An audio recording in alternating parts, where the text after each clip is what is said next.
Hey everyone, this is Derek Bros of the Conscious Resistance Network, and today we're going to talk about Jeffrey Epstein a little bit more. I'm pretty sick of talking about Jeffrey Epstein, although it's an important topic. We keep getting little threads of new information, and I want to make sure that you guys are kept up to date with what's going on. Before we do that, though, I want to remind you guys to bookmark theconsciousresistance.com to get all of our latest content. Remember, you can't allow Facebook and YouTube to block you out of what's going on and what work I'm doing. I need you to follow on Minds, on Steemit, join our Discord channel.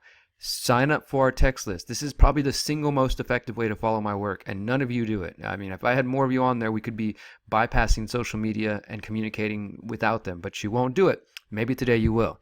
You can also follow on BitChute, and if you want to support, you can do so via Patreon or Subscribestar, and also sign up to our email newsletter. And if you want to get a free ounce of Kratom or check out some CBD, go to our supporters, My Brave Botanicals. Okay, so first off, Courthouse News Service reporting yesterday, Florida newspaper seeks grand jury records from Epstein case. A South Florida newspaper is demanding grand jury records from Jeffrey Epstein's criminal case in the hope that the documents will shed light on the role the Sunshine State prosecutors played in sidestepping a long prison term. This is, of course, referring to the original charges that were brought against Jeffrey Epstein in 2005. We all know that he was given that sweetheart deal in 2008. Part of that deal was crafted by Alexander Acosta, who's now the former labor secretary who was appointed by Donald Trump. But there were other people involved in this, and we know some of the names of some of the attorneys and people involved, but we want to find out more details. And so the Palm Beach Post claims in a complaint filed Thursday in court that the release of testimony, grand jury testimony, and other evidence from 2006 grand jury proceedings will confirm whether Palm Beach County prosecutors gave Epstein favorable treatment after he was accused of engaging in sexual activity with dozens and dozens of minors. Now, we already know the story. We don't need to rehash or recover the story. But as I said, Alexander Acosta, former labor secretary who was the federal prosecutor in Florida at the time, was a part of helping Epstein get this sweetheart deal. And also, you may remember that Alexander Acosta, when he was questioned about this during Congress, he did say that Epstein had intelligence connections and that he was told that it was like above his pay grade and for him to kind of back off and just stay away. So there's that. The Palm Beach Post lawsuit maintains that it was not just federal prosecutors who were going easy on Epstein, as the saga played out more than a decade ago. As the Post recounts, Barry Krischer, this is another important name. If we're doing a whiteboard or a web of people's names and people involved, you've got Alexander Acosta, of course Epstein, Barry Krischer. These are the people who helped cover it up.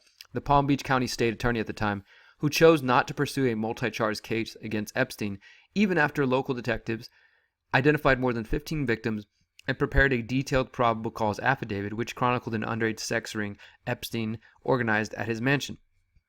And in May 2006, then Palm Beach Police Chief Michael Ryder, who is one of the people still trying to get people to bring Epstein and his co-conspirators to justice, apparently sick of non-responsiveness from state attorney offices, wrote a letter to Barry Krischer, who is again the Palm Beach County State Attorney, suggesting that Krischer should be removed from Epstein prosecution. The letter referenced the, quote, unusual course that Krischer's office was taking in handling the prosecution. Krischer convened a grand jury in July 2006, so May 2006, the Palm Beach police chief is complaining, and then by July, Krischer's like, you know what, let's keep this all a secret, let's do grand jury, and because that's what happens when a grand jury is convened. We don't get to know about the evidence or what exactly took place, what was said, what was brought forward, and, that's one way that authorities can sort of claim that they're doing something good and they're investigating something, but at the same time get away without revealing any details, and it's always something to be very weary of. The jury came back with a single charge of soliciting prostitution. Obviously, like I just said, they convene a grand jury and all of a sudden the jury comes back with one single charge, everything else is dismissed.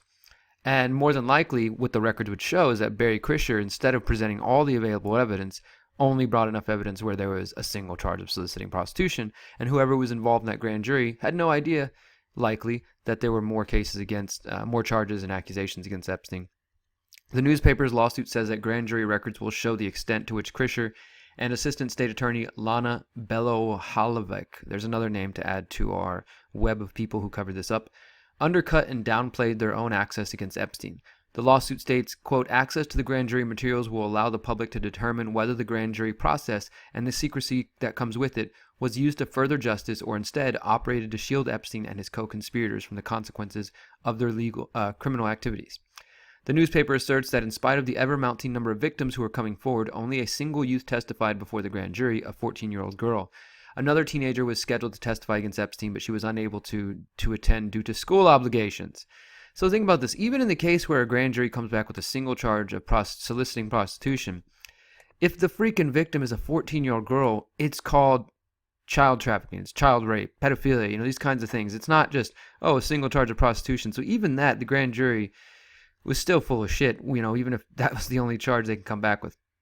The Post claims and that the release of the records will show whether Belahovic self-sabotaged the case against Epstein during the grand jury proceedings by bringing up a victim's unflattering social media posts. And that's what we had heard, and that's what I talked about in the documentary Bringing Down Jeffrey Epstein, that they talked about how some of the victims, had pictures with showing their ass and some flashy clothes on MySpace and just bullshit like that they were trying to just tarnish their character and say, look, they're basically sluts. Look at them. They're not victims. They're out there showing their ass to anybody who, sees their MySpace page.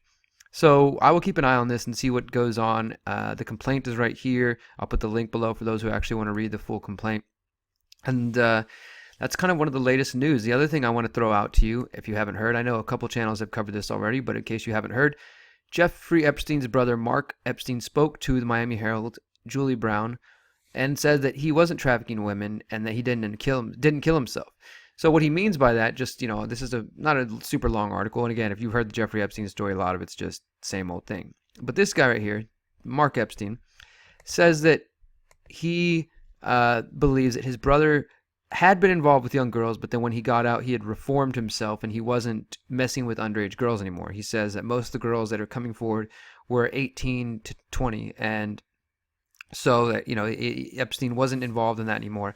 He says, quote, Jeffrey and I were not that close. We shared brother stuff, but I was not involved what he was doing. When he first got in trouble, he called me. We were very straight with each other. I wasn't going to lecture him.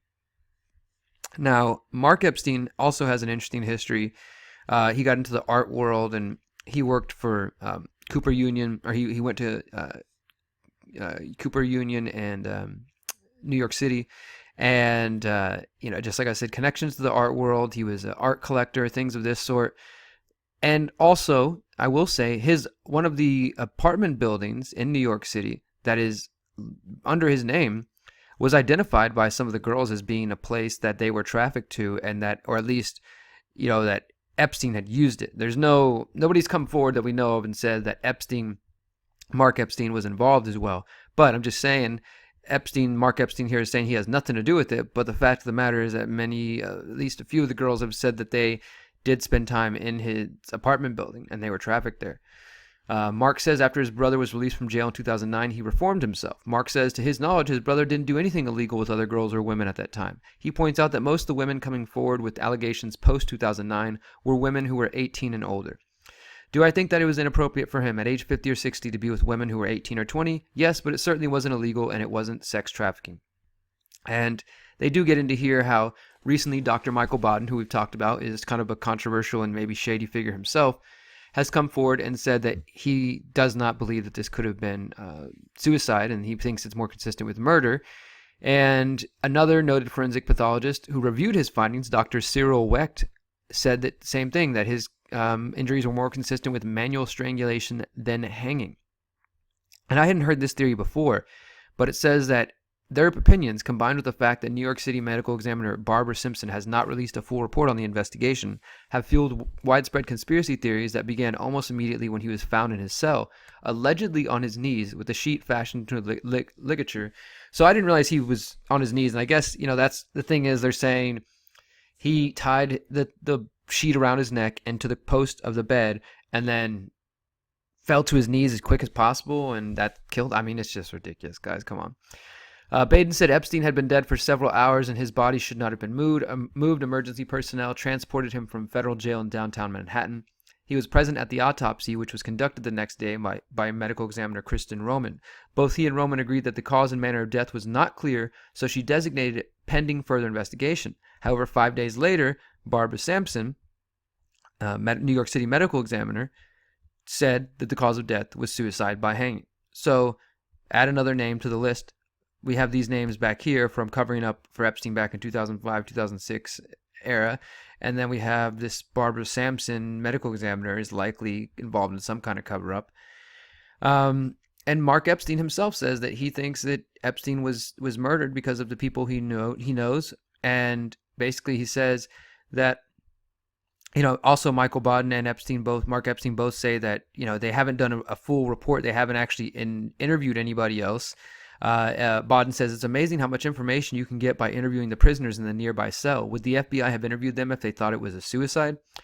Mark Epstein, while not providing details, believes that there were people who wanted his brother dead. He is concerned that his own life and the lives of other people may be in jeopardy because federal authorities have not fully probed the circumstances under which Jeffrey Epstein died. Jeffrey knew a lot of stuff about a lot of people, he says. So, yeah. Again, Cooper Union is where Mark went to, as well as Jeffrey Epstein. And he gives a little background history of saying Jeffrey was just a genius, and although he didn't have a degree, he was able to achieve great things.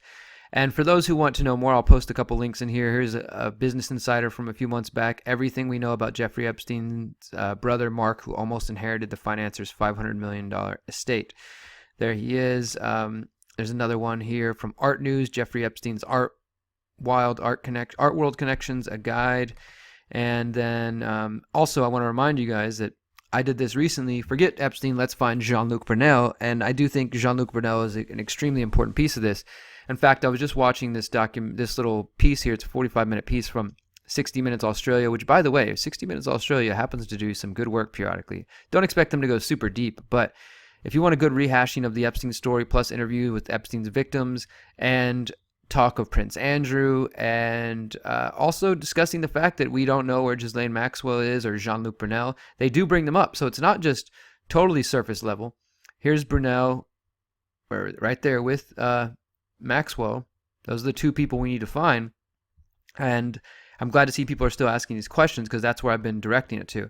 One last little point I'll throw in. You might have seen this, that Syria's Assad also in a recent interview said Jeffrey Epstein did not kill himself. So the meme has gotten so far that even the president of Syria is saying, Jeffrey Epstein didn't kill himself. I hope nobody over there in the U.S. is buying that. Unfortunately, they seem to be. So Florida newspapers seeking grand jury records from Epstein case. Hopefully will reveal the cover-up and more people who should be held accountable. Epstein's brother saying he did not kill himself and that his own life is in danger. And according to him, that Epstein was not trafficking underage women after he got out of prison. You can look up all those art connections yourself for the Epsteins. And then, of course, Syria's president saying, Epstein didn't kill himself. Don't fall for it. So lots of new things. I hope you guys will check out the links. And I want to remind you again, that if you support the deep dives I've been doing and the work I've been doing on Epstein, because I'll remind you, our documentary, Bringing Down Jeffrey Epstein, came out in November 2018, late October, before people were asking these questions, before the Miami Herald was even doing this deep dive. We weren't the first ones to report on it, but we were the first ones to put it into a concise documentary that explained everything and broke it down. So if you want to help me out and continue our efforts to keep reaching people, please do invest in the Conscious Resistance Network. This is not a donation. My hands are not out begging. This is an investment, investing in the next documentaries I'm working on, my 5G documentary, my How to Escape the Technocratic State book, as well as an update Finders documentary and an update Jeffrey Epstein documentary that I'll tell you all about very soon. But I can't do that with no money and no ability to pay an editor and to pay myself. So if you want that to happen, I'm going to need you to invest. So invest in real media, invest in the Conscious Resistance Network. And until next time, my friends, remember, you are powerful, you are beautiful, and you are free. Peace.